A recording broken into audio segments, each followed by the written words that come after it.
안녕하세요. 저는 행복한 삶을 살기 위해서 인생 공부를 하고 있는 대기만성훈이라고 합니다.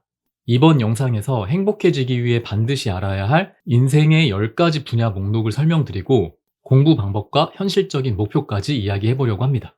이 목록으로 여러분들의 현재 인생 점수도 체크해 보실 수 있도록 알려드릴 건데, 영상을 보시면서 점수를 체크해 보시면 현재 내 삶의 어떤 부분이 만족스럽고 어떤 부분이 스트레스가 되고 있는지를 한눈에 알아보실 수 있게 될 겁니다. 바로 점수를 매겨야 할 인생 공부 목록을 보여드리겠습니다. 나, 일, 돈, 인간관계 3파트, 건강, 쉼, 희망, 마음 편안해지기까지 10가지 목록입니다. 플러스 알파는 수학으로 치면 약간 구구단 같은 기초인데요. 이를 제외하고 10가지 목록을 이렇게 원으로 등분을 나눠보신 다음에 각 점수를 이런 식으로 체크해 볼 거예요. 목록의 의미를 조금 더 정확히 아셔야지 점수를 매기시는 데 도움이 되기 때문에 이제부터 각 목록들에 대해서 하나씩 설명을 드릴 테니까 들어보시면서 이 점수를 한번 채워보시기 바랍니다.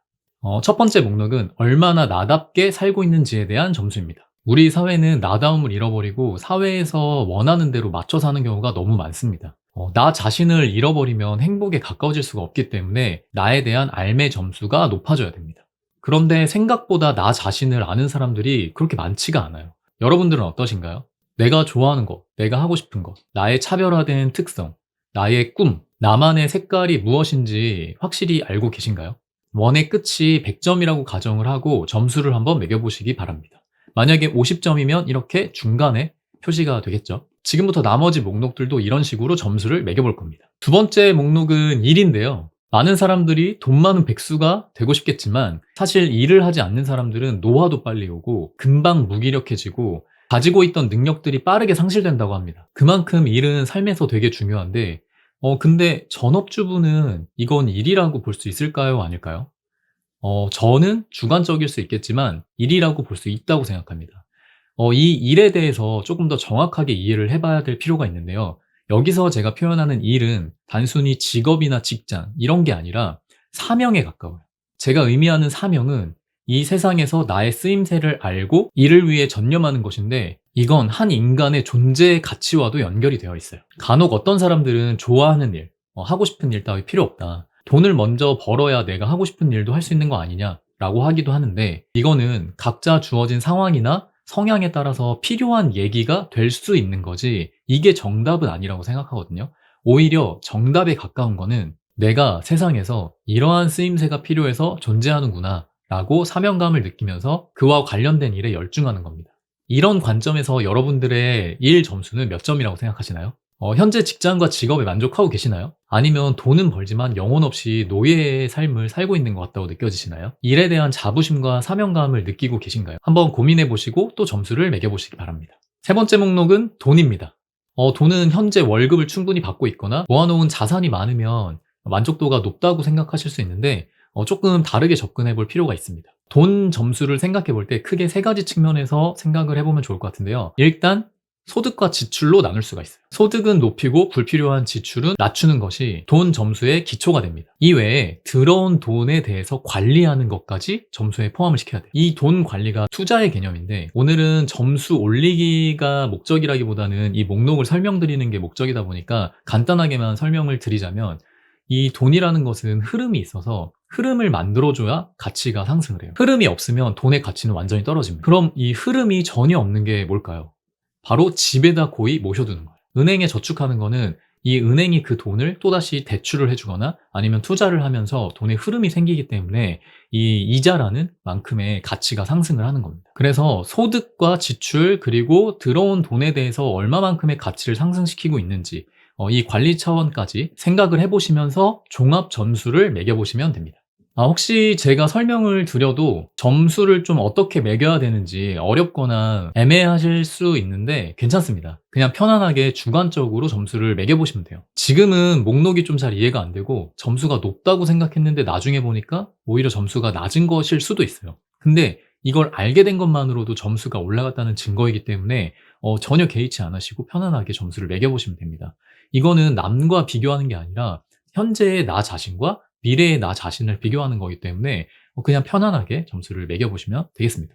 다음 목록으로 넘어가 볼 건데요. 이 네 번째, 다섯 번째, 여섯 번째는 사실 인간관계라는 어떤 측면에서는 동일한 카테고리인데 이거를 가족, 친구 및 지인, 사랑 이 세 가지 파트로 좀 나눠봤어요. 제가 심리와 인간관계를 공부하면서 이 세 가지 카테고리가 모두 연결은 돼 있지만 조금씩 다르다는 것을 크게 느꼈습니다. 가족 관계는 좋다고 느끼지만 계속해서 힘든 연애 패턴을 지속하는 사람도 있고 친구나 지인들과의 관계는 좋고 인정도 많이 받지만 이 가족 관계에서는 그늘이 드리워진 사람도 있어요. 그래서 이 파트는 점수를 매겨보면은 천차만별일 수도 있기 때문에 좀 따로따로 공부를 해야 될 필요가 있습니다. 그래서 이 세 가지 측면에 대해서도 일단 각각의 어떤 만족도나 능력치들을 생각해 보시면서 점수를 매겨 보시면 되겠습니다. 일곱 번째는 건강입니다. 아프면 무슨 소용이 있겠어요? 이제 건강이 되게 중요한데 사실 건강은 아무리 공부를 하고 점수를 올려도 이게 결과가 따라오지 않는 과목일 수 있어요. 유전이나 환경적인 문제 혹은 물리적인 사고 같은 어떤 예상치 못한 변수들이 굉장히 많기 때문인데요. 하지만 스트레스 관리나 주기적인 어떤 건강 검진과 같이 건강에 대한 올바른 관심은 충분히 더 건강한 삶을 유지하는 데 훨씬 도움이 됩니다. 여러분들의 건강 점수는 어느 정도인가요? 그런데 지금 단순히 내가 건강한지 안 건강한지만 생각하시는 거는 조금 좋지 않아요. 이 전반적인 건강에 대한 이해도나 관심까지 생각을 해보시는 게 좋은데요. 예를 들어서 지금 당장 건강은 좋지만 매일 술을 마시고 담배를 피고 있다거나 매일 저녁에 짜고 매운 음식을 야식으로 드시고 있다면 이거는 건강하다라고 볼 수는 없겠죠. 반대로 건강 염려증처럼 강박증이 있는 것도 좋진 않기 때문에 전반적인 생활 습관, 건강에 대한 관심과 지식 이런 것들을 생각해 보시면서 내 건강 점수가 몇 점인지 매겨보시면 좋겠습니다. 여덟 번째 목록은 쉼입니다. 우리 사회는 본인을 혹사시키는 경우가 너무 많아요. 빨리빨리 완벽주의, 성과나 결과 지향주의에 물들어 있는 게 우리 사회이기 때문에 여유가 없고 제대로 쉼을 쉬지 못하는 경우가 많습니다. 이게 삶의 질과 행복에 굉장히 큰 영향을 미쳐요. 그래서 쉼에 대한 이해도도 높이고 쉼을 잘 활용할 수 있어야 됩니다. 여러분들은 쉼을 잘 챙기고 있나요? 스트레스를 관리하는 나만의 확실한 노하우가 있나요? 아니면 쉼이 부족하다고 느끼시나요? 점수를 매겨보시기 바랍니다. 아홉 번째 목록은 발전에 대한 희망입니다. 이 항목을 포함시키는 것이 굉장히 중요한데요. 매몰 비용이라고 많이 들어보셨을 텐데 많은 사람들이 지금까지 해온 게 아까워서 미래에 불필요한 행동을 고집하면서 불필요한 에너지와 비용을 낭비하는 경우가 굉장히 많아요. 우리 삶은 한순간에 변하지 않기 때문에 중간중간에 내가 하고 있는 행동들이 매몰 비용은 아닌지 생각해 볼 필요가 있습니다. 그래서 여러분들이 현재 힘들더라도 발전 가능성이 있는지, 힘만 들고 발전 가능성은 없는지 점수를 매겨보시기 바랍니다. 자, 벌써 마지막인데 열 번째 목록은 마음 편안해지기입니다. 사실 이게 행복한 삶을 위해서 궁극적으로 굉장히 중요한 부분인데 이 마음 편해지기는 다른 9가지 목록들하고 굉장히 복잡한 연결성을 가지고 있어요. 마음이 고통스러우면 9개 분야의 점수를 올리는 게 힘들기도 하고 반대로 9개 목록의 점수를 올리다 보면 마음이 편해지기도 하고요. 그런데 9개 점수가 높아도 마음이 고통스러우면 불행해지기도 하고 9개 점수가 낮은데 마음이 편하면 행복해질 수도 있어요. 여러분의 현재 삶의 마음은 어떻습니까? 고통과 불안, 두려움이 떠오르나요? 아니면 즐거움과 편안함이 떠오르나요? 점수를 한번 매겨보세요.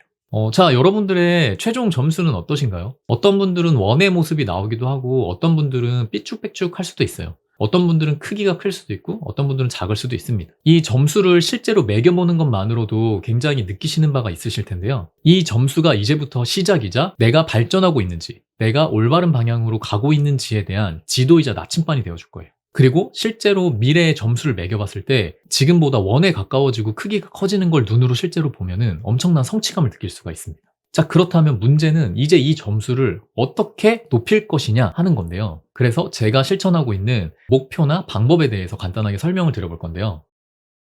그 전에 가장 중요한 것은 마인드셋을 정리하는 겁니다. 사실 이 목록들은 되게 거창하거나 새로운 것들이 아니에요. 대부분의 사람들은 이 목록들이 행복한 삶을 위해서 필요하다는 것을 당연히 알고 있고 이 목록 때문에 고통스러워하면서 이 목록의 점수가 높아지면 좋겠다라고 당연히 생각해요. 그런 생각이 강하신 분들은 이 영상을 지금까지 보지 않고 이미 초반에 나갔을 거예요. 하지만 이 목록들을 진짜 공부하는 사람들은 몇 없습니다. 이 인생 과목들이 중요하다는 것을 아는 것과 실제로 점수를 올리는 과정은 정말 달라요. 나를 잘 모르면 어떻게 해야 되나요? 뭘 해야 나를 잘 알 수 있을까요? 사명감은 어떻게 찾는 게 좋을까요? 인간관계 속에 고통이 있다면 그 근본적인 원인은 과연 뭘까요? 어떻게 하면 해결할 수 있을까요? 마음은 어떻게 편안해질 수 있을까요? 이걸 알아가는 것이 진짜 공부가 될 겁니다. 그리고 아마 지금까지 이 영상을 보고 계신 분들은 이 진짜 공부를 하실 수 있는 분들일 거예요. 그래서 이제부터는 이 목록들을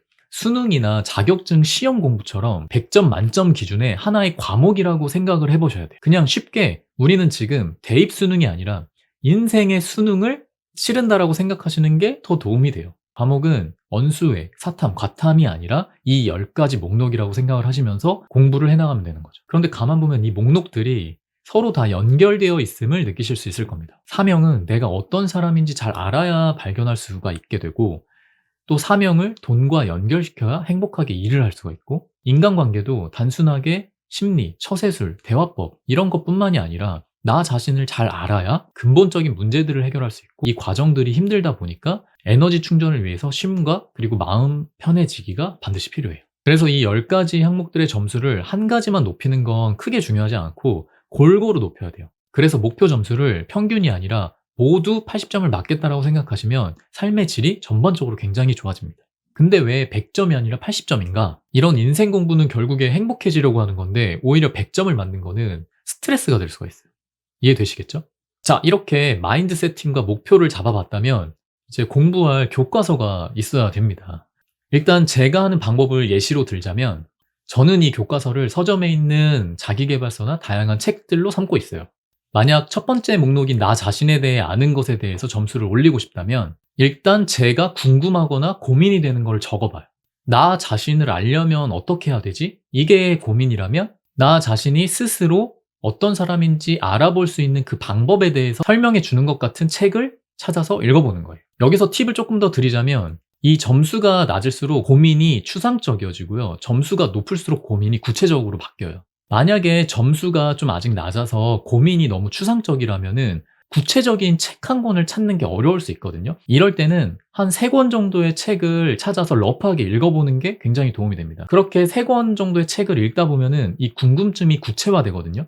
그러면 조금 더 구체적으로 내 고민을 좀 해결해 줄 수 있을 것 같은 책에 접근하기가 쉬워집니다. 저는 이런 방식으로 각 과목에 대해서 모르면 책 3권 찾아보고, 또 거기서 궁금한 거 생기면 또 책 찾아보고, 또 삶에 적용해보고, 이러면서 인생 공부를 하고 있어요. 이 공부 방법이나 책을 읽는 방법에 대해서는 제가 예전에 영상을 올리긴 했었는데 좀 정리가 잘 안 되어 있고 오래되기도 해서 필요하다면 다시 뉴 버전으로 정리를 해서 올려드리도록 하겠습니다. 그런데 책을 읽어 나가는 게 시간도 되게 오래 걸릴 것 같고 좀 막막하고 어렵다고 느껴지실 수도 있을 것 같아요. 그런 분들께 책 이외에 한 가지 좋은 옵션이 있습니다. 바로 저예요. 제가 맨땅에 헤딩하면서 배우고 느꼈던 것들, 시행착오를 겪으면서 이렇게 하는 게 더 좋겠다라고 느낀 거, 알면 좋은 내용들, 알고 있다고 생각했지만 사실은 모르고 있었던 진실들, 읽어보면 좋을 책들, 실제 경험을 통해서 느낀 깨달음까지 전달을 드려서 이 인생 공부의 점수를 같이 올려보는 게 제 유튜브의 목적입니다. 아마 시행착오를 줄이고 시간 단축을 하는데 도움이 되실 수 있을 거라 생각합니다. 사실 좀 고백을 하자면 이미 제 영상을 몇 년 전에 봐주셨던 분들은 내용은 조금 업그레이드 되었겠지만 똑같은 이야기를 한다고 느끼실 수도 있을 것 같아요. 그 점은 죄송하다고 생각하고 있습니다. 저도 무슨 얘기를 어디서부터 해야 될까 정리가 안 된 부분도 있었고, 또 먼저 심리적인 얘기를 많이 하다 보니까 좀 거기에 꽂혀가지고 좀 내용이 산으로 갔던 적도 있었고, 또 제 마음속에 불안함이나 두려움 때문에 내용을 꾸준히 유지하지 못한 적도 많았습니다. 하지만 이런 시행착오를 통해서 제가 유튜브의 목적을 어떻게 두고 무슨 이야기들을 해나갈지에 대한 것들이 조금 정리가 많이 되었기 때문에 총 정리로 말씀을 한번 드려보고 싶었어요. 이번에는 꼭 약속을 드리겠습니다. 좀 부족하더라도 꾸준히 포기하지 않고 이 인생 공부 내용들을 제 나름대로 하나씩 올려볼게요. 저도 이 인생 공부를 하는 과정이고, 제가 내용은 잘 알더라도 이걸 사람들한테 전달하는 이런 유튜브 과정은 많이 부족하기 때문에 좀 실수도 많겠지만 귀엽게 봐주시길 바라겠습니다. 자, 그럼 함께 인생 공부 같이 해보실까요?